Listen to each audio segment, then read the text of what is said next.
सुदेश का सवाल सुनकर रजनी झट से बिस्तर पर से उठ जाती है और किताब सुदेश के हाथ में से छीनते हुए कहती है, तुम्हें ये किताब कहाँ मिली? सुदेश बेड की तरफ इशारा करते हुए कहता है, ये यहीं पर, ये अपना बेड है ना, इसके नीचे थी। मैं झाड़ू लगा रहा था तब दिखी। वैसे ये किताब किसकी है? बड़ी अजीब लगती है। आज से पहले ऐसी किताब कभी नहीं देखी मैंने। रजनी गुस्से से कहती है, तुमको क्या करना है? ये किताब किसी की भी रहे, तुम अपने काम से मतलब रखो ना। अरे तुम गुस्सा क्यों कर रही हो रजनी? मैं तो बस ऐसे ही सहूलियत के लिए पूछ रहा था। सुदेश रजनी से वो किताब मांगते हुए कहता है, जरा दिखाओ तो क्या लिखा है इस किताब में, मैं भी तो पढ़ूं। बड़ी रोचक किताब लगती है। गुस्से से रजनी की आंख लाल हो गई थी। रजनी बड़ी बड़ी आंखें करके सुदेश को घूरते हुए कहती है, मैंने कहा ना अपने काम से मतलब रखो। तुम्हें एक बार में कोई चीज समझ में नहीं आती क्या? जब सुदेश रजनी का गुस्से से भरा चेहरा देखता है तो वो डर जाता है। रजनी वो किताब लेकर कमरे से बाहर जाने लग जाती है। वो अभी दरवाजे के पास पहुंची ही थी कि तभी सुदेश उसको रोकते हुए कहता है, अब इतनी रात में तुम कहाँ जा रही हो रजनी? रजनी सुदेश के सवाल का कुछ जवाब नहीं देती और वापस से अपने कमरे के अंदर बढ़ने लग जाती है। रजनी सुदेश के करीब जाकर उसके सिर के पीछे के बालों को प्यार से सहलाते हुए उसकी आंखों में देखते हुए कहती है, सुदेश तुम्हें सो जाना चाहिए, रात बहुत हो चुकी है, तुम्हें सो जाना चाहिए। यही बात रजनी 2 बार दोहराती है। अगले ही पल ये बात सुदेश के कानों में गूंजने लग जाती है और वो भी बड़बड़ाते हुए कहता है, हाँ तुम ठीक कहती हो, रात बहुत हो चुकी है, मुझे सो जाना चाहिए, मुझे सो जाना चाहिए। सुदेश को देखकर ऐसा लग रहा था जैसे रजनी ने सुदेश को पूरी तरह अपने वश में करके रखा हो। मुझे सो जाना चाहिए, सो जाना चाहिए बड़बड़ाते हुए सुदेश बिस्तर के ऊपर लेटकर सो जाता है। सुदेश के सोते ही रजनी वो किताब लेकर उस कमरे से बाहर निकल जाती है। रजनी अमोदिता के कमरे के सामने खड़ी हुई थी और उस कमरे का दरवाजा खटखटाए जा रही थी। रजनी फुसफुसाते हुए कहती है, दरवाजा खोल अमोदिता, दरवाजा खोल। रजनी बार बार अमोदिता को आवाज लगाई जा रही थी पर अमोदिता दरवाजा नहीं खोल रही थी। रजनी फिर फुसफुसाते हुए कहती है, दरवाजा खोल नालायक लड़की।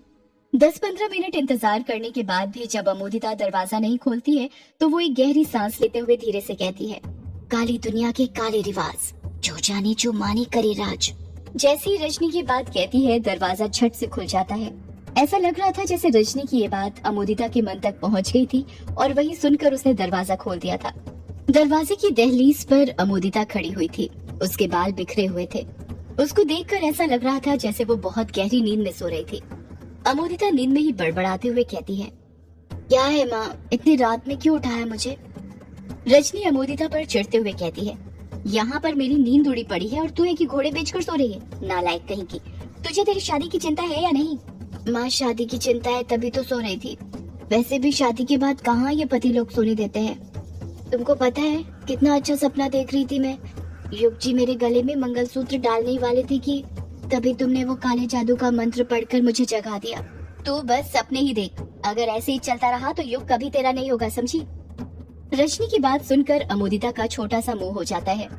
अमोदिता यहाँ वहाँ देख ही रही थी कि तभी उसकी नजर रजनी के हाथ में पकड़ी किताब पर पड़ती है और वो उस किताब को छूते हुए कहती है, ये रद्दी वाले की किताब क्यों पकड़ी हुई है माँ तुमने अपने हाथ में? रजनी भिन्नाते हुए कहती है, हाथ मत लगाना इस किताब को, नालायक लड़की, ये रद्दी वाली किताब नहीं है। रजनी झट से बिस्तर पर से उठ जाती है और किताब सुदेश के हाथ में से छीनते हुए कहती है, तुम्हें ये किताब कहाँ मिली? सुदेश बेड की तरफ इशारा करते हुए कहता है, ये यहीं पर, ये अपना बेड है ना, इसके नीचे थी। मैं झाड़ू लगा रहा था तब दिखी। वैसे ये किताब किसकी है? बड़ी अजीब लगती है। आज से पहले ऐसी किताब कभी नहीं देखी मैंने। रजनी गुस्से से कहती है, तुमको क्या करना है? ये किताब किसी की भी रहे, तुम अपने काम से मतलब रखो ना। अरे तुम गुस्सा क्यों कर रही हो रजनी? मैं तो बस ऐसे ही सहूलियत के लिए पूछ रहा था। सुदेश रजनी से वो किताब मांगते हुए कहता है, जरा दिखाओ तो क्या लिखा है इस किताब में, मैं भी तो पढ़ूं। बड़ी रोचक किताब लगती है। गुस्से से रजनी की आंख लाल हो गई थी। रजनी बड़ी बड़ी आंखें करके सुदेश को घूरते हुए कहती है, मैंने कहा ना अपने काम से मतलब रखो। तुम्हें एक बार में कोई चीज समझ में नहीं आती क्या? जब सुदेश रजनी का गुस्से से भरा चेहरा देखता है तो वो डर जाता है। रजनी वो किताब लेकर कमरे से बाहर जाने लग जाती है। वो भी दरवाजे के पास पहुंची ही थी कि तभी सुदेश उसको रोकते हुए कहता है, अब इतनी रात में तुम कहाँ जा रही हो रजनी? रजनी सुदेश के सवाल का कुछ जवाब नहीं देती और वापस से अपने कमरे के अंदर बढ़ने लग जाती है। रजनी सुदेश के करीब जाकर उसके सिर के पीछे के बालों को प्यार से सहलाते हुए उसकी आंखों में देखते हुए कहती है, सुदेश तुम्हें सो जाना चाहिए, रात बहुत हो चुकी है, तुम्हें सो जाना चाहिए। यही बात रजनी 2 बार दोहराती है। अगले ही पल ये बात सुदेश के कानों में गूंजने लग जाती है और वो भी बड़बड़ाते हुए कहता है, हाँ तुम ठीक कहती हो, रात बहुत हो चुकी है, मुझे सो जाना चाहिए, मुझे सो जाना चाहिए। सुदेश को देखकर ऐसा लग रहा था जैसे रजनी ने सुदेश को पूरी तरह अपने वश में करके रखा हो। मुझे सो जाना चाहिए, सो जाना चाहिए बड़बड़ाते हुए सुदेश बिस्तर के ऊपर लेटकर सो जाता है। सुदेश के सोते ही रजनी वो किताब लेकर उस कमरे से बाहर निकल जाती है। रजनी अमोदिता के कमरे के सामने खड़ी हुई थी और उस कमरे का दरवाजा खटखटाया जा रही थी। रजनी फुसफुसाते हुए कहती है, दरवाजा खोल अमोदिता, दरवाजा खोल। रजनी बार बार अमोदिता को आवाज लगाई जा रही थी पर अमोदिता दरवाजा नहीं खोल रही थी। रजनी फिर फुसफुसाते हुए कहती है, दरवाजा खोल नालायक लड़की। 10-15 मिनट इंतजार करने के बाद भी जब अमोदिता दरवाजा नहीं खोलती है तो वो एक गहरी सांस लेते हुए धीरे से कहती है, काली दुनिया के काले रिवाज, जो जाने जो माने करे राज। जैसे ही रजनी ये बात कहती है दरवाजा झट से खुल जाता है। ऐसा लग रहा था जैसे रजनी की ये बात अमोदिता के मन तक पहुंच गई थी और वही सुनकर उसने दरवाजा खोल दिया था। दरवाजे की दहलीज पर अमोदिता खड़ी हुई थी। उसके बाल बिखरे हुए थे। उसको देखकर ऐसा लग रहा था जैसे वो बहुत गहरी नींद में सो रही थी। अमोदिता नींद में ही बड़बड़ाते हुए कहती है, क्या है माँ, इतनी रात में क्यों उठाया मुझे? रजनी अमोदिता पर चिढ़ते हुए कहती है, यहाँ पर मेरी नींद उड़ी पड़ी है और तू एक ही घोड़े बेचकर सो रही है, नालायक कहीं की। तुझे तेरी शादी की चिंता है या नहीं? माँ शादी की चिंता है तभी तो सो रही थी। वैसे भी शादी के बाद कहाँ ये पति लोग सोने देते हैं। तुमको पता है कितना अच्छा सपना देख रही थी मैं। युग जी मेरे गले में मंगलसूत्र डालने ही वाले थे कि तभी तुमने वो काले जादू का मंत्र पढ़कर मुझे जगा दिया। तू बस सपने ही देख, अगर ऐसे ही चलता रहा तो युग कभी तेरा नहीं होगा, समझी? रजनी की बात सुनकर अमोदिता का छोटा सा मुंह हो जाता है। अमोदिता यहाँ वहाँ देख ही रही थी कि तभी उसकी नजर रजनी के हाथ में पकड़ी किताब पर पड़ती है और वो उस किताब को छूते हुए कहती है, ये रद्दी वाले की किताब क्यों पकड़ी हुई है माँ तुमने अपने हाथ में? रजनी भिन्नाते हुए कहती है, हाथ मत लगाना इस किताब को, नालायक लड़की, ये रद्दी वाली किताब नहीं है, यही वो किताब है जो तुझे युग क्या सब कुछ दिलवा सकती है। अमोदिता अपना मुंह फाड़ते हुए कहती है, क्या कहा माँ आपने? ये किताब मुझे सब कुछ दिलवा सकती है? हाँ, ये तंत्र मंत्र यंत्र की किताब है। अमोदिता धीरे से कहती है, ये तंत्र मंत्र यंत्र क्या होता है माँ? कहीं ये काले जादू की किताब तो नहीं है? रजनी अमोदिता की बात से सहमत होते हुए कहती है, हाँ तू ऐसा कह सकती है। देख मैं तुझे बताती हूँ, काले जादू में सबसे महत्वपूर्ण कोई चीज है तो वो है साधना। पूरा खेल साधना का ही है। जो जितने अच्छे से साधना करेगा वो उतने ही अच्छे तरीके से अपने शिकार को अपने जाल में फंसा पाएगा। काले जादू में 3 प्रकार की साधनाएं होती हैं। पहला तंत्र साधना, दूसरा मंत्र साधना, तीसरा यंत्र साधना। तंत्र साधना मतलब माँ? तंत्र शब्द का अर्थ है तन, यानी तन से जुड़ा है। ऐसी सिद्धियां जिन्हें पाने के लिए पहले तन को साधना पड़े उसे तंत्र साधना कहते हैं। तंत्र एक ऐसी प्राचीन विद्या है जिसमें खुद के शरीर को किसी और के शरीर को या मृत शरीर को मंत्रों के और हठ योग द्वारा साध कर की जाने वाली तांत्रिक क्रियाएं होती हैं। इनका मकसद शारीरिक मानसिक रोग, अतृप्त आत्माओं से मुक्ति, ध्यान केंद्रित करना, सिद्धियां शक्तियां वशीकरण करना, मारण, आकर्षण, यक्षिणी साधना प्राप्त करना होता है। यक्षिणी का नाम सुनते ही अमोदिता झट से अपना मुंह फाड़ते हुए कहती है, क्या कहा आपने? यक्षिणी साधना? ये क्या होती है माँ? सही सुना तूने, यक्षिणी साधना। पर ये तेरे काम की नहीं है, तू बस वशीकरण सीख, समझी? पर माँ मुझे बताइए ना थोड़ा बहुत ये यक्षिणी साधना के बारे में। मैंने कहा ना ये तेरे काम की नहीं है। पर माँ मैं जानना चाहती हूँ।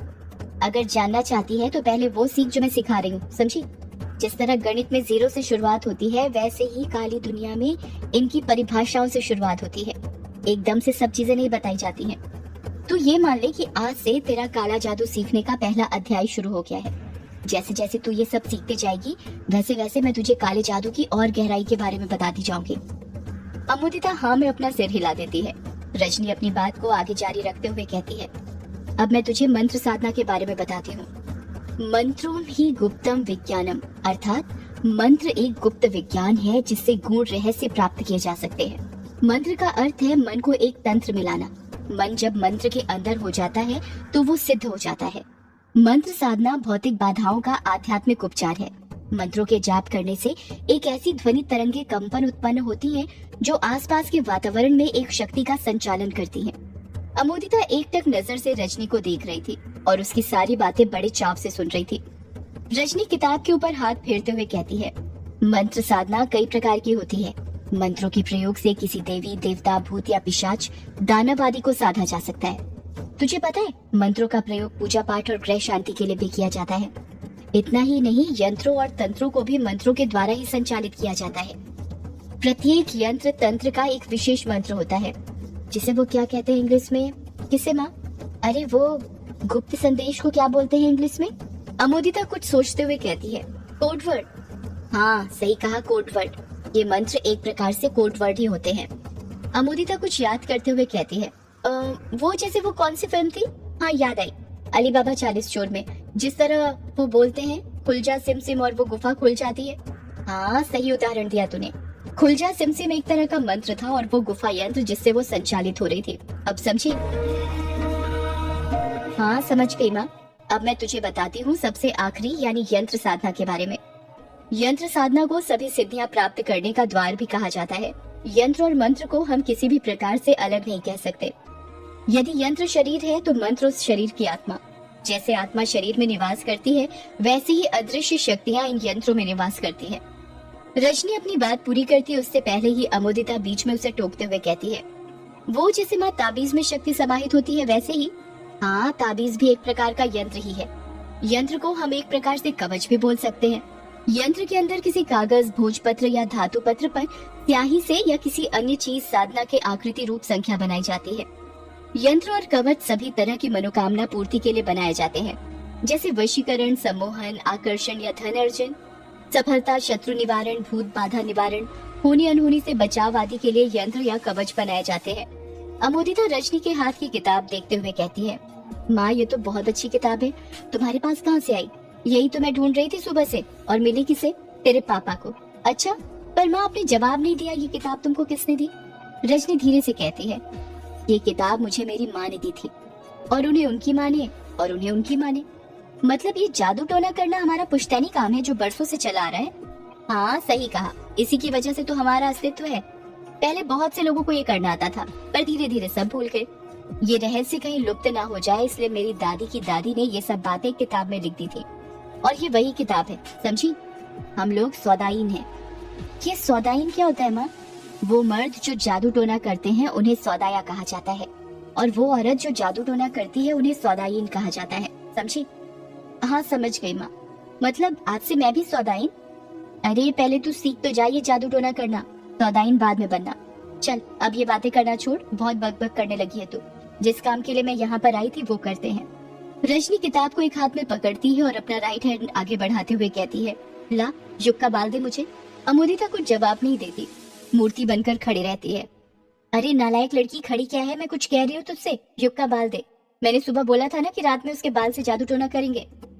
अमोदिता हिचकिचाते हुए कहती है, वो माँ आपने बोला तो था, पर वो क्या है ना, वो रजनी भिन्नाते हुए कहती है, अरे वो क्या लगा रखा है? सीधे सीधे बोल, तू युग का बाल तोड़ पाई है या नहीं? वो माँ मैंने सोचा था जब युग जी सोएंगे तो चुपके से उनका बाल तोड़ लूंगी, पर वो तो खाना खाते ही निकल गए। अब आप ही बताइए मैं कैसे तोड़ती उनके बाल? तू ना नालायक की नालायक ही रहेगी। पूरा दिन था तेरे पास, क्या किया तूने? वो माँ, अमोदिता कुछ कहती उससे पहले ही रजनी गुस्से से कहती है, चुप रह, मुझे कुछ नहीं सुनना। सोचा था आज से युग को अपने वश में करना शुरू कर देंगे, पर लगता है कल से ही ये क्रिया शुरू करनी पड़ेगी। मेरी बात ध्यान से सुन ले, कल रात कैसे भी करके मुझे युग का बाल चाहिए। पर माँ मैं कहाँ से लाकर दूंगी युग जी का बाल? वो तो उस ग्रेवयार्ड कोठी में चले गए वापस से। अगर युग ग्रेवयार्ड कोठी में गया है तो तू भी चली जा, समझी? मुझे बहाने मत दे, काम करके दिखा जो मैंने तुझे बोला है। तुझे युग से शादी करनी है या नहीं? करनी है ना माँ, तो बस कल रात कैसे भी करके बाल लाकर मुझे दे, समझी?